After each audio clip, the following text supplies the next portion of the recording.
Channel पर पहली बार आए हैं तो वीडियो को एक लाइक करके चैनल को सब्सक्राइब कर दीजिए। और आप मेरी वीडियो बिहार के किस जिले या शहर से देख रहे हैं, अपना गांव या शहर का नाम नीचे कमेंट करके हमें जरूर बताएं।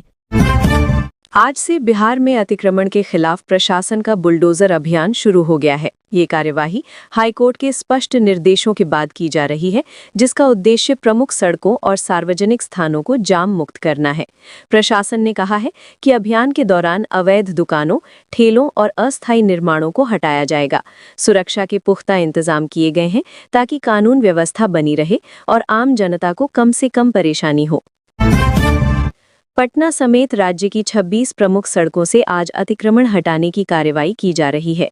नगर निगम, जिला प्रशासन और पुलिस की संयुक्त टीम इस अभियान में शामिल है। सड़क किनारे लगाए गए अवैध ढांचे, अस्थायी दुकानें और अतिक्रमण के कारण बढ़ रही ट्रैफिक समस्या को खत्म करना इसका मुख्य लक्ष्य है। प्रशासन ने पहले ही मुनादी कर लोगों को चेतावनी दी थी, इसके बावजूद सख्त कदम उठाए जा रहे हैं। भारतीय जनता पार्टी ने बिहार में संगठनात्मक बदलाव करते हुए संजय सरावगी को नया प्रदेश अध्यक्ष नियुक्त किया है। पार्टी नेतृत्व का मानना है कि उनके अनुभव और संगठन क्षमता से पार्टी को आगामी चुनावों में मजबूती मिलेगी। पदभार संभालने के बाद संजय सरावगी ने कहा कि वे कार्यकर्ताओं को साथ लेकर सरकार की योजनाओं को जनता तक पहुंचाने और संगठन को जमीनी स्तर पर मजबूत करने का काम करेंगे। बाघमारा में खेल खिलाड़ियों के लिए नई सुविधाओं की शुरुआत की गई है और साथ ही बिहार के सभी 38 जिलों में सेंटर ऑफ एक्सीलेंस योजना लागू की जा रही है। इस योजना का उद्देश्य राज्य के प्रतिभाशाली खिलाड़ियों को आधुनिक प्रशिक्षण, कोचिंग और संसाधन उपलब्ध कराना है। सरकार का दावा है कि इससे राष्ट्रीय और अंतर्राष्ट्रीय स्तर पर बिहार के खिलाड़ी बेहतर प्रदर्शन कर सकेंगे।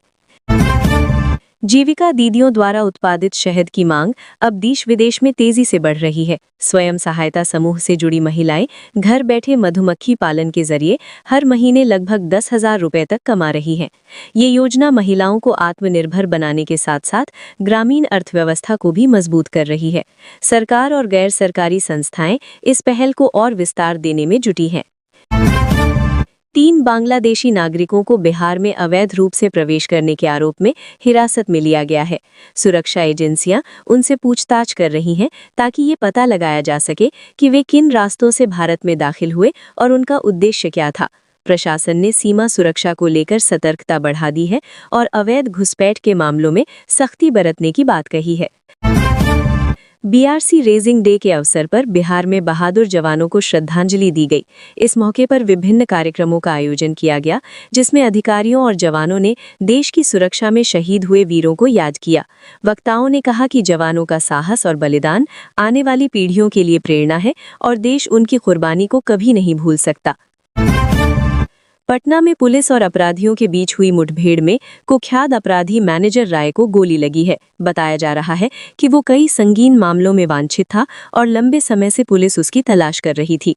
मुठभेड़ के बाद उसे इलाज के लिए अस्पताल में भर्ती कराया गया है। पुलिस का कहना है कि अपराध पर लगाम लगाने के लिए अभियान आगे भी जारी रहेगा। डिप्टी सीएम विजय सिन्हा ने बयान दिया है कि यदि विधिवत आवेदन प्राप्त होता है तो लालू यादव की संपत्ति की जांच कराई जाएगी। उन्होंने कहा कि कानून सबके लिए समान है और किसी के साथ पक्षपात नहीं किया जाएगा। ये बयान राज्य की राजनीति में चर्चा का विषय बन गया है और विपक्ष ने भी इस पर अपनी प्रतिक्रिया दी है। अशोक चौधरी की पत्नी के खाते में 22 करोड़ रुपए होने की खबर पर अब सफाई दी गई है। संबंधित पक्ष का कहना है कि ये महज एक टाइपिंग मिस्टेक थी और वास्तविक राशि इससे अलग है। इस मामले पर राजनीतिक बयानबाजी भी देखने को मिली। वहीं अधिकारियों ने दस्तावेजों की जांच कर सच्चाई सामने लाने की बात कही है। जमीन विवादों के बढ़ते मामलों को देखते हुए राजस्व विभाग ने अधिकारियों को सख्ती से निपटारा करने के निर्देश दिए हैं। सरकार का कहना है कि लंबित मामलों के कारण आम लोगों को परेशानियों का सामना करना पड़ता है। अब तय सीमा के भीतर विवाद सुलझाने और लापरवाही बरतने वाले अधिकारियों पर कार्यवाही करने के निर्देश दिए गए हैं। बिहार में ठंड और घने कोहरे के चलते मौसम विभाग ने ऑरेंज अलर्ट जारी किया है। कई जिलों में दृश्यता बेहद कम हो गई है, जिससे सड़क और रेल यातायात प्रभावित हुआ है। प्रशासन ने लोगों को सावधानी बरतने, अनावश्यक यात्रा से बचने और ठंड से बचाव के उपाय अपनाने की सलाह दी है। एएनएम भर्ती परीक्षा की उत्तर कुंजी जारी कर दी गई है। अभ्यर्थियों को आपत्ति दर्ज कराने की प्रक्रिया भी स्पष्ट रूप से बताई गई है। उम्मीदवार तय सीमा के भीतर ऑनलाइन माध्यम से अपनी आपत्तियां दर्ज कर सकते हैं। इसके बाद विशेषज्ञों द्वारा समीक्षा कर अंतिम परिणाम जारी किया जाएगा।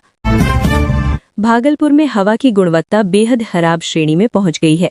प्रदूषण के बढ़ते स्तर को देखते हुए प्रशासन ने ट्रैफिक व्यवस्था में बदलाव किया है। भारी वाहनों के प्रवेश पर नियंत्रण लगाया गया है और लोगों को मास्क पहनने तथा स्वास्थ्य संबंधी सावधानियां बरतने की सलाह दी गई है। वैशाली जिले में पिकनिक के दौरान एक युवक की हत्या से इलाके में सनसनी फैल गई है। बताया जा रहा है कि दोस्तों के साथ घूमने गए युवक का किसी बात को लेकर विवाद हुआ, जो देखते ही देखते हिंसक झगड़े में बदल गया। झगड़े के दौरान युवक पर हमला किया गया, जिससे उसकी मौके पर ही मौत हो गई। पुलिस ने शव को पोस्टमार्टम के लिए भेजकर मामले की जांच शुरू कर दी है। एक नर्स की संदिग्ध मौत के मामले में डॉक्टर के खिलाफ एफआईआर दर्ज की गई है। परिजनों ने डॉक्टर पर लापरवाही और संदेहजनक भूमिका का आरोप लगाया है। पुलिस ने अस्पताल परिसर में लगे सीसीटीवी कैमरों की फुटेज खंगालनी शुरू कर दी है, ताकि घटना की सच्चाई सामने आ सके। जांच के आधार पर आगे की कार्यवाही की जाएगी। बिहार सरकार ने राज्य के सरकारी कर्मचारियों के लिए 35 दिनों की छुट्टियों की घोषणा की है। इसमें राष्ट्रीय पर्व, त्योहार और अन्य अवकाश शामिल हैं। कर्मचारियों में इस फैसले को लेकर संतोष देखा जा रहा है। सरकार का कहना है कि अवकाश कैलेंडर समय पर जारी करने से कर्मचारियों को अपने कार्य और निजी जीवन की योजना बनाने में सुविधा मिलेगी। घने कोहरे के कारण पटना समेत कई रूटों पर ट्रेनें धीमी गति से चलती रहीं। दृश्यता कम होने की वजह से रेल प्रशासन को एहतियात बरतनी पड़ी। कई ट्रेनों के परिचालन में देरी हुई, जिससे यात्रियों को परेशानी का सामना करना पड़ा। रेलवे ने यात्रियों से अपील की है कि यात्रा से पहले ट्रेन की स्थिति की जानकारी जरूर लें। सुपौल जिले को रेलवे विकास की बड़ी सौगात मिलने जा रही है। यहाँ 2 नए रेलवे जंक्शन बनाने का ऐलान किया गया है। इससे न सिर्फ क्षेत्र की कनेक्टिविटी बेहतर होगी, बल्कि व्यापार और रोजगार के नए अवसर भी पैदा होंगे। स्थानीय लोगों ने इस फैसले का स्वागत किया है और इसे जिले के विकास की दिशा में अहम कदम बताया है। मोकामा में एक बार फिर स्थानीय बवाल की स्थिति बन गई है। किसी विवाद को लेकर 2 गुट आमने सामने आ गए, जिससे तनाव फैल गया। हालात को काबू में करने के लिए भारी संख्या में पुलिस बल तैनात किया गया है। प्रशासन स्थिति पर नजर बनाए हुए है और शांति बनाए रखने की अपील की जा रही है। हाजीपुर में कार और ट्रक की भीषण टक्कर में 3 लोगों की दर्दनाक मौत हो गई। हादसा इतना गंभीर था कि कार के परखच्चे उड़ गए। स्थानीय लोगों की मदद से पुलिस ने शवों को बाहर निकाला और अस्पताल भेजा।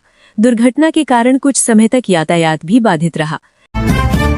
शिक्षकों का वेतन गलत तरीके से रोकने के मामले में शिक्षा विभाग ने सख्त रुख अपनाया है। अधिकारियों को चेतावनी दी गई है कि ऐसी गलती दोहराने पर कड़ी कार्रवाई की जाएगी। विभाग का कहना है कि शिक्षकों के वेतन में अनावश्यक देरी से शिक्षा व्यवस्था प्रभावित होती है, इसलिए जिम्मेदारों की जवाबदेही तय की जाएगी। एक कटहल के पेड़ से पेंटर का शव मिलने से इलाके में सनसनी फैल गई है। प्रारंभिक तौर पर यह स्पष्ट नहीं हो पाया है कि मामला हत्या का है या आत्महत्या का। पुलिस ने शव को कब्जे में लेकर पोस्टमार्टम कराया है और आसपास के लोगों से पूछताछ की जा रही है। जांच रिपोर्ट के बाद ही सच्चाई सामने आएगी।